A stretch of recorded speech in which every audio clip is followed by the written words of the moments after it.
اللهم انفعنا بما علمتنا وعلمنا ما ينفعنا وزدنا علما وبارك لنا في علمنا وارزقنا الإخلاص في القول والعمل كاملا وعلما نافعا لا ينسى وتوفيقا دائما وصحة ويقينا وعافية اللهم افتح لنا كل خير اللهم اكفنا بحلالك عن حرامك وأغننا بفضلك عمن سواك آمين يا رب العالمين.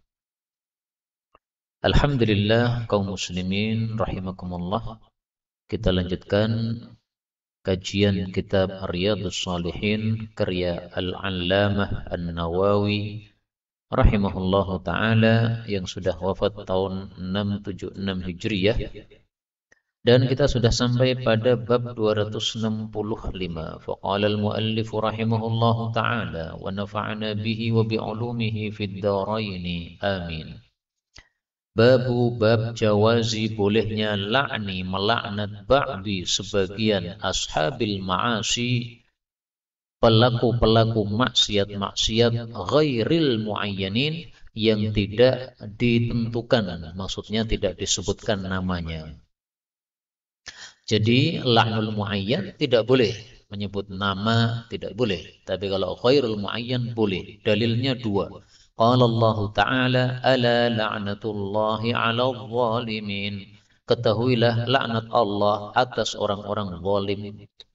Yang dimaksud zalim di sini adalah zalim terbesar, yaitu apa? Syirik. Inna syirka la dzulmun 'adzim.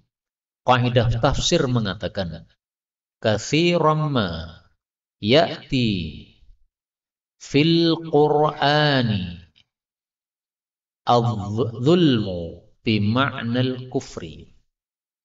Seringkali di dalam Al-Quran ada kata-kata zalim maknanya kafir. Ini kaidah tafsir. Termasuk ayat ini, ala la'natullah 'alal zalimin. Zalim yang dimaksud di sini zalim kafir. Karena zalim kan ada tiga. Zalim kepada Allah, syirik atau kafir. Zalim kepada diri sendiri, berbuat maksiat. Zalim kepada sesama orang, sesama makhluk, yaitu mencuri dan sebagainya. Nah, yang dimaksud di sini adalah zalim kepada Allah, yaitu dengan kekafiran atau dengan kesyirikan. Wa qala ta'ala, ini dalil yang kedua, fa'adzana mu'adzinum bainahum, maka mengumumkan seorang yang memberikan pengumuman di antara mereka, anna la'natullahi 'alal zalimin, atau al-la'natullahi 'alal zalimin, dua qiraah. Kalau dibaca anna maka la'nata karena isim anna. Kalau dibaca an maka la'natu karena bukan isim anna. Bahwasanya laknat Allah 'ala zalimin bagi orang-orang yang zalim, yaitu orang-orang yang kafir. Bainahum, di antara mereka. Mereka siapa ini? Siapa ini bainahum ini? Dalam surat Al-A'raf, Allah bicara tentang ahli surga dan ahli neraka. Berarti bainahum, di antara mereka, yaitu di antara ahli surga dan ahli neraka. Maka Allah mengumumkan, ada seorang pengumum yang mengumumkan di antara ahli surga dan neraka, anna la'natullahi 'alal zalimin. Nah, di sini zalimin ini adalah pelaku maksiat tetapi tidak disebutkan namanya. Siapa yang syirik itu? Siapa namanya? Enggak disebutkan. Nah, maka ini boleh. Tapi kalau kita mengatakan semoga laknat Allah kepada Bapak Presiden Amerika, sebut namanya, nggak boleh. Memang dia sekarang syirik, tapi dari mana kamu tahu bahwa dia mati syirik? Kita nggak tahu. Maka bisa jadi dia matinya dalam sebagai seorang muslim, maka itu menyebabkan kita tidak boleh mendoakan laknat kepada orang-orang tertentu. Tapi kalau secara umum boleh. Adapun dari hadis sangat banyak. Wasabata, dan ada fis sahihi, di dalam kitab sahih. Kitab sahih yaitu Sahih Bukhari atau Sahih Muslim atau sahih yang lain. Pokoknya kitab sahih. Anna Rasulullah sallallahu alaihi wasallam qala, la'anallah, semoga Allah melaknat al-wasilah, wanita yang menyambung rambut, wal mustausilah, dan wanita yang minta disambung rambut. Nah, di sini tanpa menyebut nama, maka boleh. Dan hadis ini muttafaqun alaih dari Ibnu Umar radhiyallahu taala anhuma, tapi diringkas oleh Imam Nawawi, tidak disebutkan sanad-sanadnya. Wa annahu qala, dan bahwasanya beliau bersabda, la'anallah, semoga Allah melaknat akilar riba, orang yang memakan riba. Ini diriwayatkan oleh Imam Muslim dari Jabir radhiyallahu anhu. Dan semua kata-kata laknat ini menunjukkan bahwa dosanya adalah dosa-dosa besar. Maka menyambung rambut ini dosa besar, minta disambung rambut ini dosa besar, makan riba ini dosa besar. Bahkan tidak ada dosa yang ditantang perang oleh Allah kecuali dua. Yang pertama makan riba, yang kedua apa? Mengganggu wali Allah Subhanahu wa taala. Adapun tantangan perang bagi orang-orang yang makan riba, Allah mengatakan di dalam Al-Qur'an, fa'dzanu biharbin minallahi wa rasulihi. Surat Al-Baqarah ayat 279. Ini tantangan perang bagi orang yang makan riba. Allah yang nantang perang.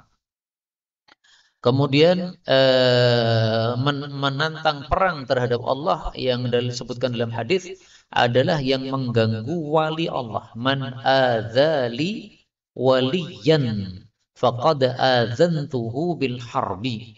Barang siapa yang mengganggu wali saya, maka sungguh dia telah saya umumkan kepadanya untuk berperang dengannya. Itu hadisnya masyhur ya. Tidak ada di sini mungkin karena saya tulisannya berbeda. Kemudian wa annahu, dan bahwasanya Allah itu la'ana, melaknati al-musawwirin, orang-orang yang menggambar. Ini juga hadisnya sahih, diriwayatkan oleh Bukhari dari Abu Juhaifah radhiyallahu anhu. Maka menggambar ini termasuk dosa besar, yang dimaksud adalah menggambar makhluk bernyawa. Baik 3 dimensi maupun tidak sama saja. Baik memiliki bayangan maupun tidak sama saja. Wa annahu qala, dan bahwasanya beliau bersabda, la'anallah, semoga Allah melaknat man ghayyara, orang yang memindah manarul ardi, tanda pada tanah. Ai maksudnya hududaha, batas-batas tanah. Ini hadisnya juga sahih, diriwayatkan oleh Muslim dari Ali radhiyallahu taala anhu. Memindah batas tanah artinya menyerobot tanah orang. Kita punya tanah luasnya 1 meter. Sebelah kita ada tanah orang. Nah, supaya tanah kita 2 meter, maka dipindahlah itu, digeserlah. Nah, itu namanya ghayyara manal ard. Ini dosa besar. Wa annahu qala, Nabi bersabda, la'anallah, semoga Allah melaknat as-sariqa, maling yasrikul baydah, yang dia mencuri telur. Hadis ini juga sahih, diriwayatkan oleh Bukhari Muslim muttafaqun alaih dari Abu Hurairah radhiyallahu anhu. Jadi mencuri itu dosa besar, meskipun mencurinya apa? Telur, dosa besar. Karena dilaknat oleh Allah Subhanahu wa taala. Wa annahu qala, Nabi bersabda, la'anallah, semoga Allah melaknat man la'ana walidayh, orang yang melaknati kedua orang tuanya. Ini juga sahih, diriwayatkan oleh Imam Muslim dari Ali radhiyallahu taala anhu. Apakah ada orang yang melaknati orang tuanya? Kadang-kadang orang melaknati orang tuanya tanpa sadar. Dia mencela orang tua orang lain. Orang yang dicela tadi tidak terima. Akhirnya dia membalas mencela orang tuanya si pencela. Sama dengan si pencela ini mencela orang tuanya sendiri. Nah, maka maksud melaknat kedua orang tuanya ini yaitu melaknat dua orang tuanya orang lain, akhirnya dibalaskan kepada orang tua kita. Wa la'anallah, dan semoga Allah melaknat man dzabaha, orang yang menyembelih li ghairillah, untuk selain Allah. Ini juga sahih, riwayat Muslim dari Ali radhiyallahu anhu. Wa annahu qala, Nabi bersabda, man ahdatsa fiha hadatsan, barang siapa yang membuat bid'ah di dalamnya satu bid'ah, au awa muhditsan, atau memberikan tempat kepada ahli bid'ah, fa'alaihi la'natullah wal malaikati, maka atasnya laknatan Allah dan para malaikat, wan nasi ajmain, dan manusia semuanya. Ini hadisnya juga sahih, diriwayatkan oleh Bukhari Muslim muttafaqun alaih dari Anas bin Malik radhiyallahu anhu. Ahdatsa fiha, berbuat bid'ah di dalamnya. Di mana kira-kira nih? Di kota Madinah. Jadi Madinah ini kota mulia, termasuk tanah haram. Sehingga Nabi mengancam, siapa melakukan bid'ah di Madinah, maka laknatan Allah dan malaikat dan manusia semua. Maka dari sinilah para ulama mengambil kesimpulan, berbuat dosa di tempat mulia itu dosanya lebih besar. Dan ini penjelasan sangat masuk akal. Coba kamu bandingkan orang berzina di hotel dengan orang berzina di masjid. Mana lebih besar? Nah, di masjid pasti. Akal kita tanpa dalil langsung mengatakan lebih besar yang di masjid. Kenapa? Masjid tempat mulia. Untuk sholat malah digunakan untuk zina. Kurang ngajar sekali. Nah, maka Madinah kalau kita berbuat bid'ah di dalamnya atau memberi tempat kepada ahli bid'ah, ini dilaknati oleh Allah Subhanahu wa taala. Wa annahu qala, Nabi mengatakan, Allahumma al'an, ya Allah laknatilah Ri'lan, suku Ri'lan, wa Dzakwan wa Husayyah. Ini yang disebutkan adalah suku. Jadi bukan orang-orang tertentu. Sehingga tidak ada masalah. Misalnya nih, ada orang-orang Amerika kurang ngajar, mereka membakar Quran. Nih, orang Amerika rame-rame membakar Quran. Nah, kita tidak sebut nama-namanya si pembakar tadi. Tapi kita cukup mendoakan, ya Allah laknatilah orang-orang Amerika pembakar Quran itu. Tidak ada masalah. Karena di sini Nabi juga menyebutkan nama-nama tapi bukan orang-orang tertentu. Tapi kabilah atau suku. Asawullah, mereka sudah berdurhaka kepada Allah wa rasulahu dan rasulnya. Ini juga sahih riwayat Muslim dari Anas bin Malik. Wa hadhihi, dan ini thalathu qabail, 3 kabilah minal Arab, dari Arab. Wa annahu qala, Nabi bersabda, la'anallah, semoga Allah melaknat al-Yahud, orang-orang Yahudi. Nah, ini disebutkan kelompok Yahudi, tapi enggak disebutkan namanya siapa, fulan-fulan, enggak. Maka ini boleh. Ittakhadhu, mereka menjadikan kubur anbiya'ihim, kuburan nabi-nabi mereka, masajid, sebagai masjid-masjid. Ini juga sahih muttafaqun alaih dari Aisyah dan Ibnu Abbas. Wa annahu, dan bahwasanya Nabi la'ana, melaknati al-mutasyabbihina, orang-orang yang menyerupai, minar rijal, dari kalangan laki-laki, bin nisa, kepada perempuan. Wal mutasyabbihat, dan yang menyerupai, minan nisa'i, dari kalangan wanita, birrijal, kepada laki-laki. Ini juga sahih riwayat Bukhari dari Ibnu Abbas. Jadi laki-laki tidak boleh pakai cincin emas, itu menyerupai para wanita. Laki-laki tidak boleh pakai bengesan, itu menyerupai para wanita. Laki-laki tidak boleh pakai bedak wanita atau parfum wanita, nggak pantas. Kamu laki-laki ya pakai bahannya laki-laki. Apa yang pantas untuk laki-laki, itu yang dipakai. Yang pantas untuk perempuan, itu yang dipakai oleh para perempuan. Kemudian beliau mengatakan, wa jami'u hadhil alfaz, semua lafal-lafal hadis ini tadi, fi sahih, dalam kitab sahih. Ba'duha, sebagiannya, fi sahihil Bukhari wa Muslim, di dalam 2 sahih Bukhari dan Muslim.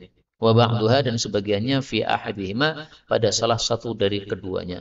Wa innama, tiada lain, qasadtu, saya bermaksud, al-ikhtisar, meringkas, bil isyarah, dengan menunjuk ilaiha, kepada hadis-hadis tadi. Dengan menyebutkan isyarat kepada hadis, maksudnya tidak disebutkan semuanya, tapi hanya ringkasannya. Wa sa'alkuru, dan saya akan sebutkan mu'adzamaha, rata-ratanya atau mayoritasnya, fi abwabiha, pada bab-babnya masing-masing, min hadzal kitabi, dari kitab ini, insyaallahu ta'ala. Ada 2 pembahasan di sini. Pembahasan pertama, kata-kata as-sahih ini kadang-kadang dimaksudkan adalah kitab sahih, kadang-kadang dimaksudkan adalah hadis sahih. Nah, mana makna yang kita pilih tergantung siyaqul kalam. Kalau di sini melihat siyaqul kalamnya, kita tahu bahwa yang dimaksud oleh Imam Nawawi as-sahih yaitu kitab sahih.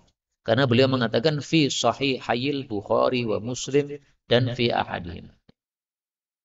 Tapi dalam kitab lain kita akan temukan kata-kata fi sahih, maksudnya fil hadits sahih. Karena hadisnya ternyata tidak kita temukan dalam sahih Bukhari, sahih Muslim, sahih Ibnu Khuzaimah, sahih Ibnu Hibban, enggak ada semua. Tapi kita temukan dalam kitab Sunan, atau kita ketemukan dalam kitab Musnad. Nah, maka kata-kata fis sahih ini boleh kita pakai untuk 2 makna, boleh fil kitabis sahih, boleh juga fil hadits sahih. Pembahasan yang kedua, Imam Nawawi di sini menutup dengan insyaallah ta'ala, karena dengan kata-kata insyaallah Allah akan membantu kita untuk mendapatkan hajat kita. Maka di sini beliau katakan mayoritasnya nanti akan saya sebutkan di bab-babnya masing-masing. Insya Allah. Maka nanti Allah akan bantu beliau untuk tidak lupa pada bab-babnya masing-masing, akan beliau tampilkan dengan sanad hadis-hadis yang sudah diringkas tadi. Apa dalilnya? Bahwasanya insya Allah menyebabkan kita dibantu oleh Allah. Dalilnya hadis yang diriwayatkan oleh Bukhari Muslim, bahwasanya Nabi Sulaiman alaihi salatu wassalam mengatakan, malam ini betul-betul saya akan kumpuli 100 istri. Masing-masing akan melahirkan seorang ahli kuda yang berjihad fi sabilillah. Ditegur oleh sahabatnya, ucapkan insya Allah. Tapi karena sibuknya beliau nggak sempat mengucapkan insya Allah. Lupa mengucapkan insya Allah. Maka Nabi berkomentar, lau qala insya Allah. Andaikan Nabi Sulaiman tidak lupa mengucapkan insya Allah, lam yahnath, tidak akan dia merusak sumpahnya, wa kana darakan li hajatih, dan ucapan insya Allah itu menyebabkan seseorang mendapatkan hajatnya. Maka kalau antum menginginkan sesuatu, ucapkanlah apa? Insya Allah.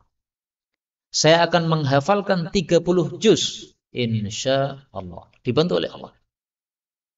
Saya akan selesaikan belajar di NDM ini dengan hasil yang bagus.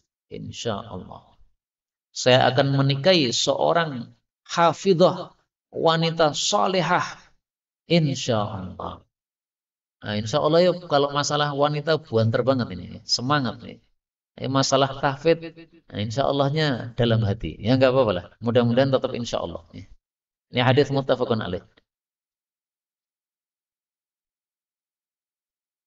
Baik, karena sudah selesai bab ini, kita lanjutkan bab berikutnya. Bab 266. Bab tahrimi sabbil muslim. Bab haramnya mencela muslim bi ghairi haqqin, tanpa hak.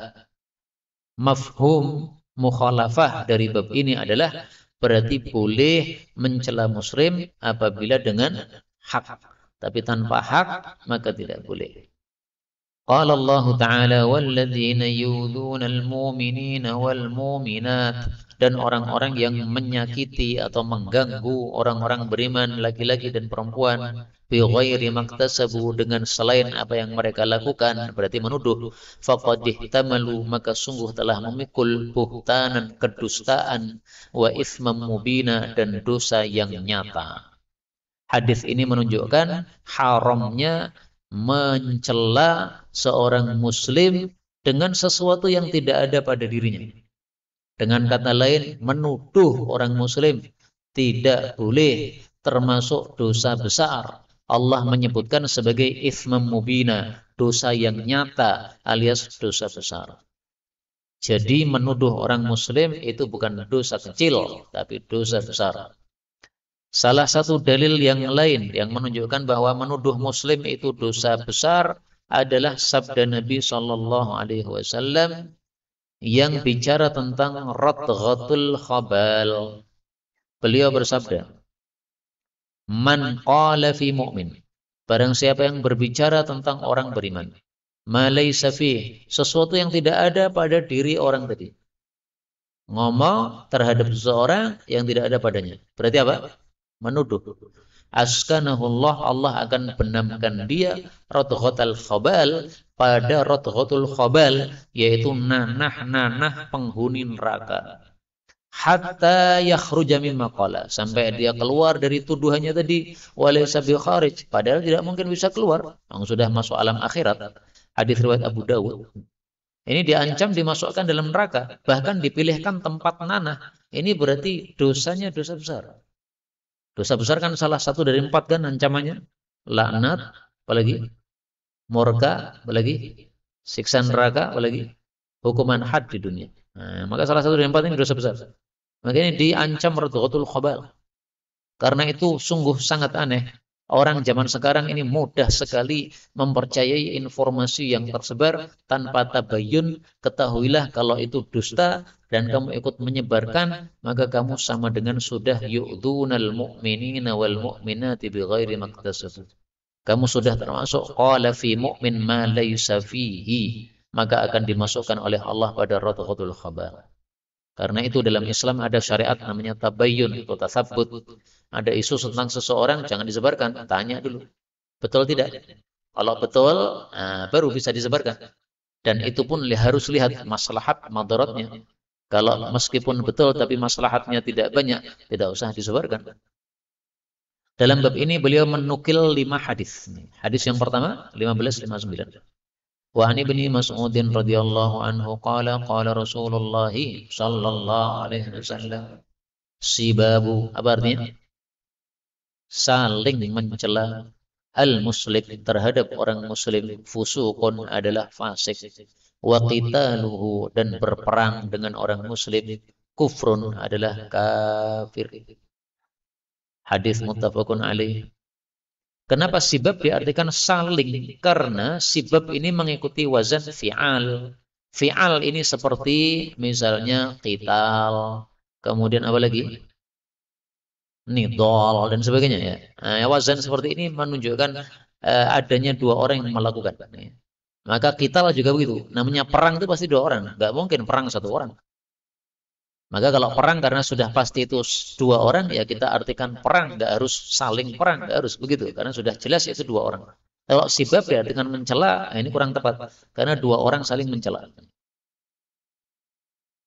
Maka kata-kata sibab ini maksudnya, kalau ada orang muslim mencela kita, maka sebaiknya kita tidak usah membalas. Kalau ada orang mencela kita, ada 3 kemungkinan. Kemungkinan pertama, kita diam sabar, dapat pahala. Kemungkinan kedua, kita membalas tapi yang setimpal, maka tidak pahala, tidak dosa. Kemungkinan yang ketiga, kita membalas tapi berlebihan, maka kita ikut dosa, dan nanti hadisnya akan ditampilkan pada hadis-hadis berikutnya. Fusuk, apa artinya fusuk? Fasik, apa artinya fasik? Fasik itu artinya apa? Tikus disebut apa? Fuwaisiqah. Al-fuwaisiqah. Kenapa disebut sebagai fuwaisiqah? Hewan yang fasik. Fasik itu artinya keluar. Maka tikus ini disebut fuwaisiqah karena dia keluar dari sarangnya untuk merusak. Tudrimul baita ala ahlih. Dia membakar rumah terhadap penghuninya rumah.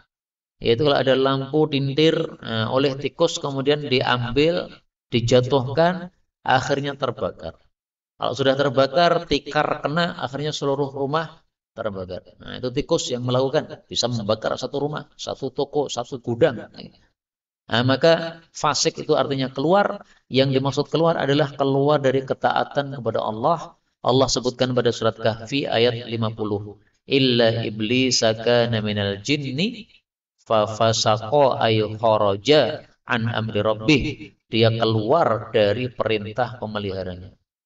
Perintah untuk sujud. Nah, dia malah keluar, nggak mau sujud. Maka apa? Dia disebut fasik karena keluar dari ketaatan kepada Allah Subhanahu wa taala. Wa qitaluhu kufrun. Perang sesama muslim adalah kafir. Kafir ada 2, ada kafir besar, ada kafir kecil. Kafir besar itu murtad, kafir kecil itu tidak murtad. Di sini kafir besar atau kecil?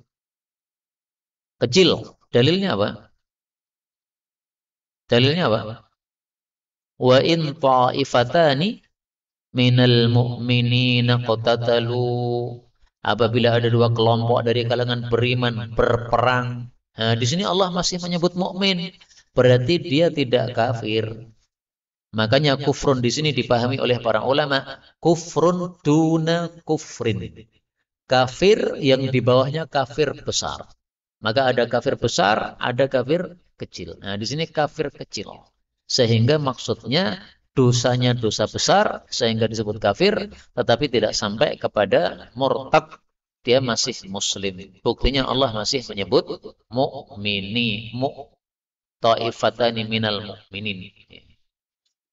1560. Wa an Nabi Dzarrin radhiyallahu anhu annahu sami'a Rasulullah sallallahu alaihi wasallam yaqul la yarmi, tidaklah menuduh rajulun seseorang rajulan kepada orang lain bil fisqi dengan kefasikan awil kufri atau dengan kekafiran illa kecuali irtaddat kembalilah alaihi kepadanya. Irtaddat kembali. Apa yang kembali? Kok pakai muannats? Nah, ini bisa dimaknai irtaddatil kalimatu. Kalimat tuduhan tadi kembali kepada orang yang menuduh. Jadi seseorang mengatakan kepada saudaranya sama muslim, "Hei kafir," atau "Hei fasik," padahal dia nggak fasik. Nah, baliklah. Maka irtaddat ini dipakai muannats karena bisa dimaknai irtaddat tilkal kalimah alaih. Illam yakun, jika tidak adalah sahibuhu, sahabatnya tadi, kadzalika, seperti itu, yaitu seperti yang dia tuduhkan. Maka hadis ini menunjukkan larangan mencela sesama muslim. Karena kalau celaannya tidak tepat, itu nanti menjadi bumerang terhadap kita.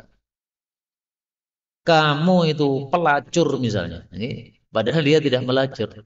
Nah, maka tuduhan itu malah balik pada dirinya.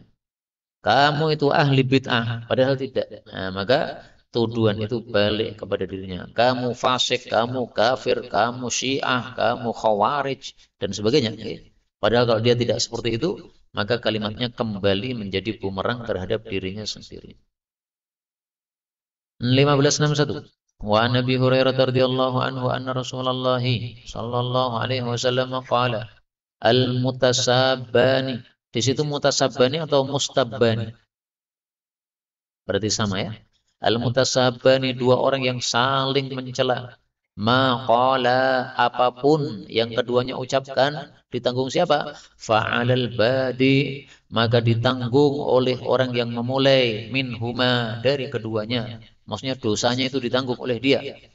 Hatta, sehingga ya'tadiya, melampaui batas, al-mazlumu, orang yang dizalimi tadi. Hadis riwayat Muslim.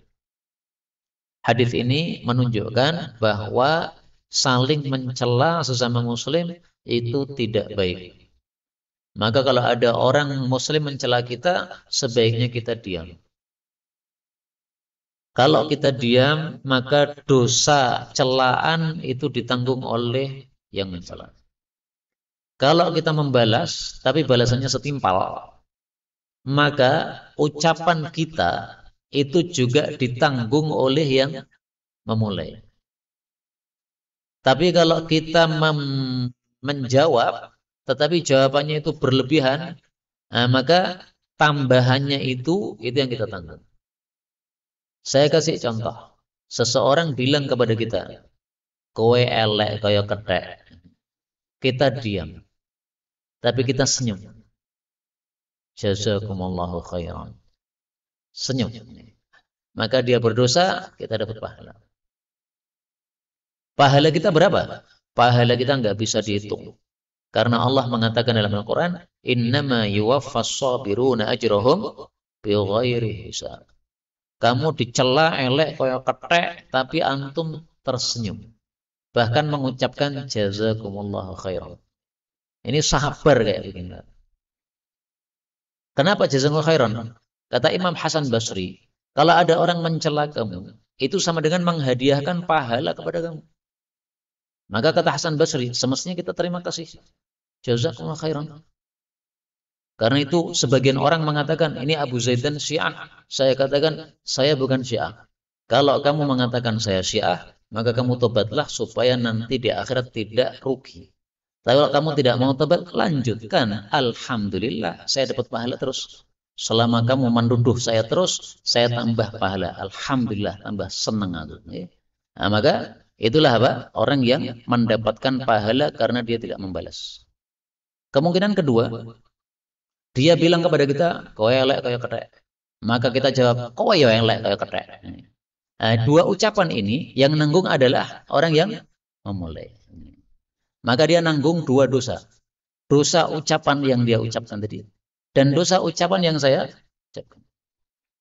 Maka di sini tidak berlaku kaidah la taziru waziratun wizra ukhra.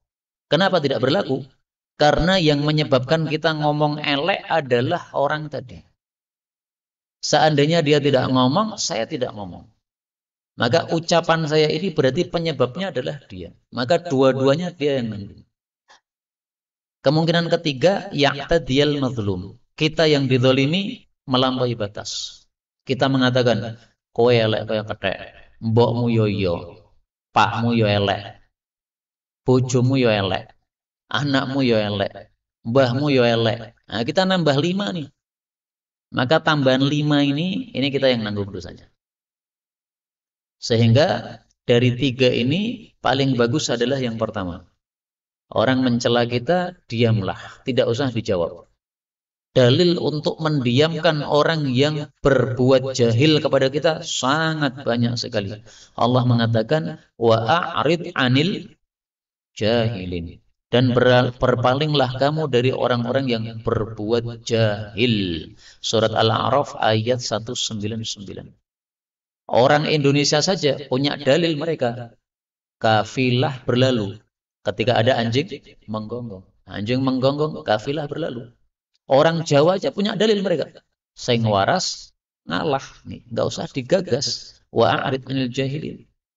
Ayat yang lain Allah mengatakan wa idza sami'ul laghwa a'radu anhu.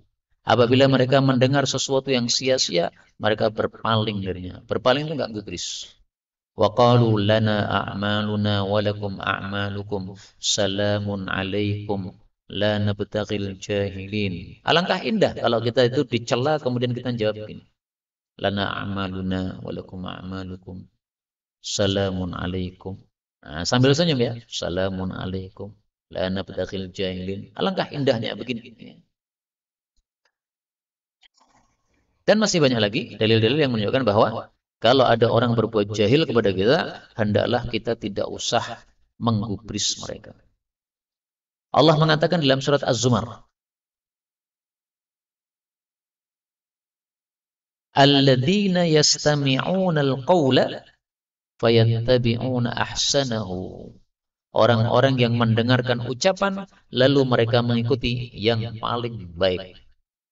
Tadi ada 3 pilihan kan? Ketika dicela, pilih diam, pilih membalas timpal, atau membalas tapi berlebihan. Nah, pilih yang terbaik. Yang nomor 1, diam, nggak usah dibalas. Ulaikal ladzina hadahumullah. Orang yang pilih yang terbaik itu berarti mendapatkan hidayah dari Allah. Wa ulaikahum ulul albab. Mereka berakal. Nah, marilah kita berakal. Kalau ada orang mencela nggak usah dibalas. Bukan urusan kita. Urusan kita adalah ibadah kepada Allah. Allah mengatakan, "Wa ma khalaqtul jinna wal insa illa liya'budun." Ada kaidah ulama sangat bagus sekali. Ma kullu nutqin lahu jawabu ma yukrahu sukutu. Ma kullu nutqin, tidak semua ucapan lahu jawab, berhak dijawab. Jadi enggak semua ucapan itu berhak dijawab. Rasulullah ditanya, "Ya Rasulullah, apakah haji wajib setiap tahun?" Nabi enggak jawab. Kenapa? Ma kullu nutqin lahu jawab. Ini pertanyaan enggak perlu. Ya Rasulullah, siapakah bapak saya? Ini pertanyaan enggak perlu dijawab. Seolah-olah kamu menuduh bapakmu atau ibumu berzina kepada seseorang sehingga meragukan bapakmu sendiri. Jawabu ma yukrahu sukutu. Jawaban terhadap apa yang tidak disukai adalah diam. Ini kaidah perlu kita pakai di dalam ber-WA. Kadang-kadang di WA itu ada yang ucapannya nyelekit-nyelekit. Nah, itu nggak usah dijawab. Kalau kita mau jawab, jawabnya aja. Ma kullu nutqin lahu jawabu ma yukrahu sukutu. Nggak usah dibalas. Karena kalau kamu membalas, berarti dia berbuat jahil, kamu membalas kejahilan. Sama-sama jahil. Tapi kalau ada orang berbuat jahil, kita lanjut berjalan, nah, maka itu seperti anjing menggonggong, kafilahnya tetap berlalu. Pilih jadi anjing atau pilih jadi kafilah? Nah, silahkan. Ini kaidah sangat bagus. Ma kullu nutqin lahu jawabu ma yukrahu sukut. 1562. Wa anhu qala udiyan nabiyyu sallallahu alaihi wasallam birajulin, dengan seseorang qad syariba, telah minum apa? Minuman keras. Qala, Nabi bersabda, idribu, pukullah dia. Qala Abu Hurairah, berkata Abu Hurairah, faminna, maka di antara kami ad-dharib, ada yang memukul biyadih, dengan tangannya, bogem. Wad-dharib, dan yang memukul bina'lih, dengan sandalnya. Wad-dharib, dan yang memukul bithaubih, dengan bajunya. Apakah memukul dengan baju ini sakit? Ya, kalau diubel-ubel sarung nih. Nah, kemudian dipukulkan bagian ubel-ubelnya lumayan tuh. Jadi maksudnya kain ya bukan kain lembaran begitu, nggak terasa, ya. Tapi ini ya dibuat untuk bisa memukul. Ya. Falamma sarafa maka tatkala beliau selesai, qala berkatalah ba'dul qaumi sebagian kaum, akhzakallah semoga Allah menghinakan kamu. Qala Nabi bersabda la taqulu hadza, kamu jangan ngomong begitu. La tu'inu alaihi syaitan, jangan membantu setan terhadap orang tadi. Hadis riwayat Bukhari. Apa maksudnya jangan membantu setan? Kalau kita mengatakan semoga Allah merendahkan engkau, menghinakan engkau, maka ucapan ini masuk dalam benaknya sehingga terbersih dalam benaknya, wah saya ini memang orang hina. Nah gara-gara dia merasa orang hina, akhirnya setelah itu melakukan hina-hina terus. Dia melakukan perbuatan hina karena merasa saya ini memang orang hina. Ya sudah, nggak apa-apa melakukan begini. Tapi coba kita mengatakan yang baik-baik. Semoga habis ini engkau tobat menjadi orang yang soleh. Nah, maka kalimat itu masuk dalam otak. Sehingga ada dalam benaknya ada pemikiran untuk menjadi orang soleh. Daripada saya rendah begini dikuli orang, maka lebih baik jadi saya orang soleh, dimuliakan orang di mana-mana. Nah, maka ucapan itu bisa apa? Menyebabkan orang hanyut oleh ucapan tadi. Itulah makna la tu'inu alaihi syaitan. Kalau engkau ucapkan kata-kata jelek terhadap dia, maka ucapan ini masuk dalam benaknya, akhirnya mudah bagi setan untuk mengganggu dia dengan bisikan-bisikannya. Dia akan mengatakan, kamu orang hina. Yes, lakukan, lanjutkan kehinaan kamu. Kamu itu memang orang hina. Akhirnya terus-menerus melakukan itu. Kemudian di sini Nabi mengatakan, idribu, pukullah. Berapa pukulan terhadap orang yang mabuk? Berapa? 40. Apakah ada dalilnya? Mari saya tampilkan. Ternyata hadisnya tidak mengatakan 40. Perhatikan hadisnya. Rasul Shallallahu Alaihi Wasallam doroba memukul bijari data ini dengan dua pelepah kurma nahwal arba'ina, sekitar 40 kali. Namanya sekitar itu bisa pas, bisa lebih, bisa kurang. Berbeda dengan orang yang zina. Allah mengatakan sangat jelas pada surat An-Nisa. Surat apa? An-Nur ya. Az-zaniyatu waz-zani fajridu kulla wahidin minhuma mi'ata jaldah. 100 cambukan. Jadi dihitung. 1, 2, 3.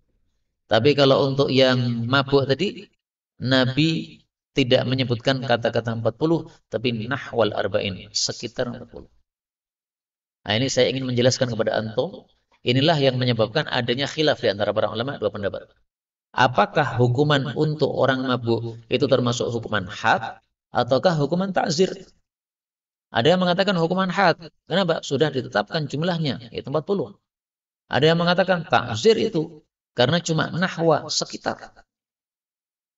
Apa sih efek dari perselisihan pendapat ini? Ini. Kalau itu hukuman had, maka seandainya kita tegakkan hukuman had, kemudian dia mati, maka kita tidak menanggung. Misalnya nih ada orang berzina, kita cambuk 100. Karena dicambuk 100, dia nggak kuat, akhirnya mati. Itu kita sebagai pecambuk tidak menanggung apa-apa. Diat nggak ada.